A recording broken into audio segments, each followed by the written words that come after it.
Kentucky. This is WYMT Mountain News This Morning.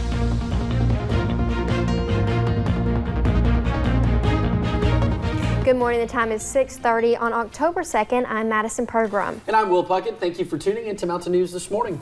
So the weather, that's all we can talk about is how bad the weather is. I know, and it's like it's been pretty days. It's just been so miserably hot. Yes. Well, let's go to Kelly McShane. Kelly, do you have good news for us? I have a little bit of good news, but first I have bad news. Of course, you can never have good news without bad news. But we're looking at breaking a few more record high temperatures, but we do have a cool down on the way, and I'm very excited about it. But until then, we are still on the warm side. We're looking at 50s, 60s, 70s this morning. A little chilly for some, but for most of us, we are waking up on the warm side into the lower 70s. Over towards Whitesburg, not too much fog over in Letcher County. Good morning to you folks. Overall, it's just a calm and quiet and warm start to the day. However, a little bit of fog is settling in, of course, into Harlan and Bell County, a little bit into Whitley. London, you're looking at a little bit of reduced visibility as well. So just be very careful and take it easy on the roads. But we're not looking at widespread fog issues, but we will be looking at widespread 90s heading into this afternoon. I'll have more details on that as well as our cool down here in just a little bit, guys. Thank you, Kelly. Well, one of two inmates who escaped from the Kentucky River Regional Jail is back behind bars this morning. Kentucky State Police caught John Miller Tuesday. They took him back to jail, and Carl Engel is still on the run. Investigators say Sunday night they overpowered a guard at the jail. They took his keys and then ran out the front door. It marked the second escape from the jail in just less than 3 months. The hearing for a woman accused of murder was delayed again Tuesday. Tammy Rodriguez faces 3 murder charges and DUI after a deadly crash in Lexington. We first reported on the crash that killed 35-year-old Debbie Bevins of Pikeville, along with 2 girls in their 20s in early September. Now the case is delayed for the second time. First, it was so Rodriguez could get medical care. Now it is so the court can determine if she's competent to stand trial. Rodriguez is scheduled to be back in court November 5th. And one Washington State woman is in the Laurel County Detention Center this morning. This is Kesha Pelote. A federal grand jury in London indicted her last week. Prosecutors say she tried to give Suboxone to an inmate at the prison in Clay County. While the indictment does not detail which facility, there is a federal prison just outside of Manchester. If convicted, Pelote faces up to 20 years in prison and a large fine. Well, this morning we share a story of overcoming addiction. For one man in Pike County, this last month has been one of the best of his life. He is celebrating nearly 2 years clean. WYMT's Connor James talked to him about his journey. As evening falls over this little trailer park in Pike County, this is an egg. 6-year-old Kiara shows off That's in a hat. The spider nests behind her house. Her brother, 7-year-old Patrick Jr., sits on the steps showing off his gaming skills. Love you. Love you, punk. Their dad, Patrick Gerald, You're not bashful, are you? just smiles as he has another night with his family. But things weren't always this way. I liked it, you know, the feeling it gave me. But I didn't know the cost that would come with it. For nearly half his life, Patrick struggled with a serious drug addiction. He and his first wife both. The two were married for 6 years. They had a daughter. And we struggled. And in 2009, I had woke up and found her dead. Patrick lost his wife, Shonda, to an overdose. Then only 8 months later, I found my dad of an overdose. You know, you hear stories of people overdosing, but you think, well, we know our limit and never happened to us, but there's always that one time. You know, one pill could be your last one. In less than 1 year, Patrick lost both his wife and his father. He remarried, and that's when Patrick and Kiara were born. We ended up losing our 2 kids. Was homeless, living in a tent. After 16 years hooked on drugs and a life of loss, Patrick felt hopeless. I didn't think that I'd ever have the chance or have the support that I needed to make that change. But that wasn't the case. The chance came in 2017 when Patrick started on the road to recovery. The first couple months is rough. Patrick goes on to say the months after were just as hard, adjusting to a new life, a new him, but every minute of it was worth it. We got him back a month ago.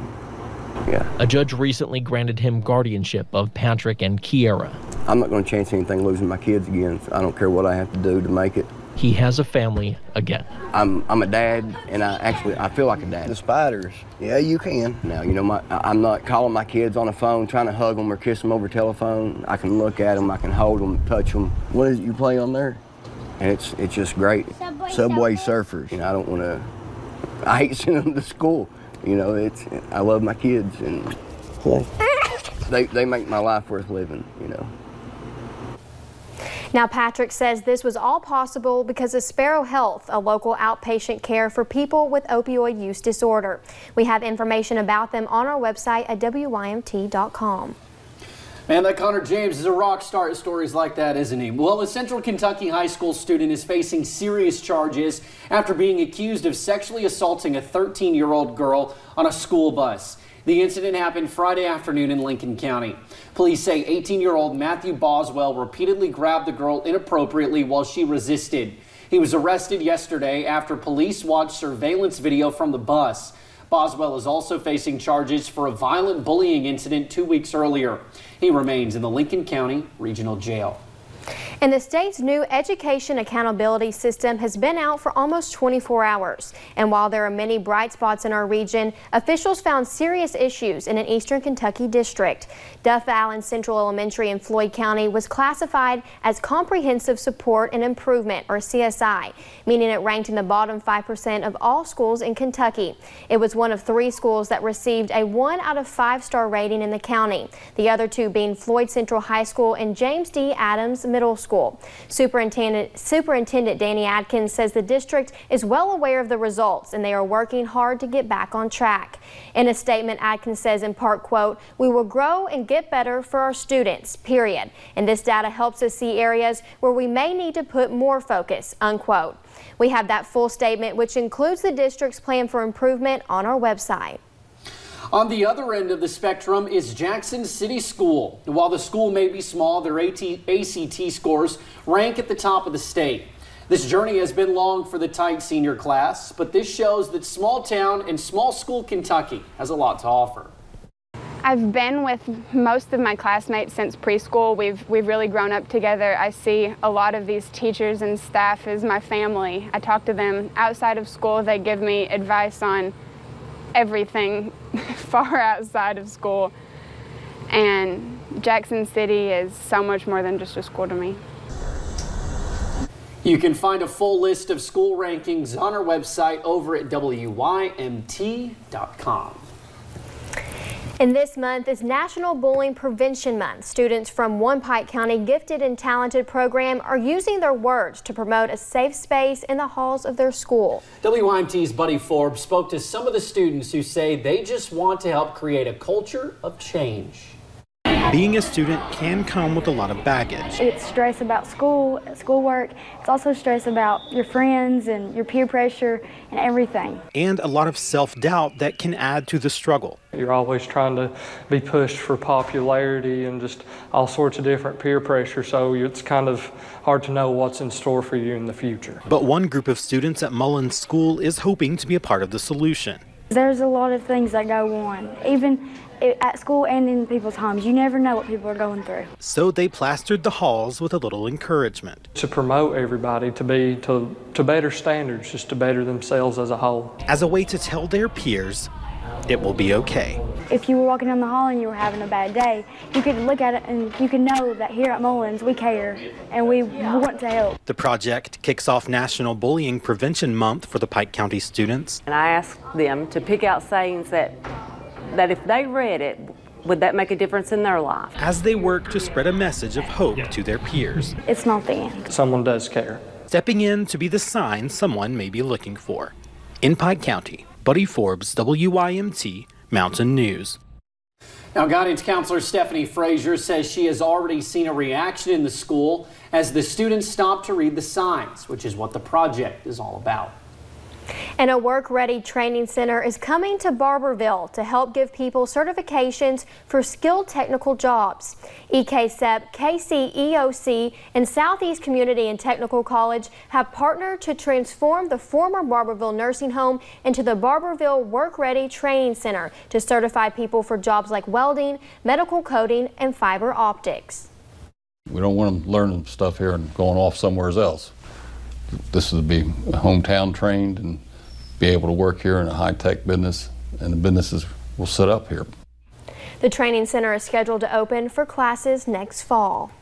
Well, Black Jewel miners have packed up their protest site, but they are still waiting for their money. Many miners have gone back to school for free with the help from EKSEP. The Department of Labor gave the organization a $3.7 million grant. This money will help laid-off miners and their spouses go back to school and be trained in a new field. Many of the miners are choosing expedited short-term training in jobs such as machinists, linemen, and truckers. They're a little unsure of themselves at first, many of them, not all of them. But what we have proven over and over again is that once these guys are given the opportunity and get in training, they flourish. They do really, really well. More than 450 Black Jewel miners have enrolled for training. 100 of them have already started back to school.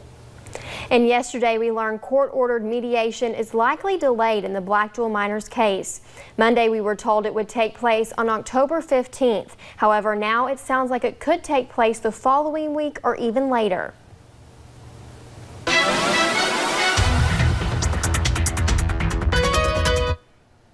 Well, good Wednesday morning to you. We are waking up once again on the warmer side, 50s and 60s into the Cumberland Valley, so you may need a light jacket. But for the rest of us, we're looking at those upper 60s to even lower 70s across the region. 72 in Pikeville, Prestonsburg is at 71, as well as Jackson. A little bit cooler into Hazard, 64. 61 in Jonesville and Williamsburg, the cool spot this morning at 57 degrees. Now we've had clear skies, so a little bit of fog has developed and settled in into the Cumberland Valley, but overall we're not looking at widespread fog issues this morning, but still take it easy. You may need to turn on those low beams as you head out the door. Now be sure to download the WYMT weather app. It is free in all app stores. You can see the sunshine for the entire morning and even into the afternoon hours. We may see a few clouds build up here and there, but we should stay dry throughout the day, and we will be very warm heading throughout the afternoon. Temperatures expected to be in the mid-90s once again. I will let you know how long these 90s will last and how cool we will get with our few cool downs here in just a little bit, guys. Alrighty, Kelly, thank you. Well, coming up on Mountain News this morning, we will have a crazy little pet in our studio looking for a good home.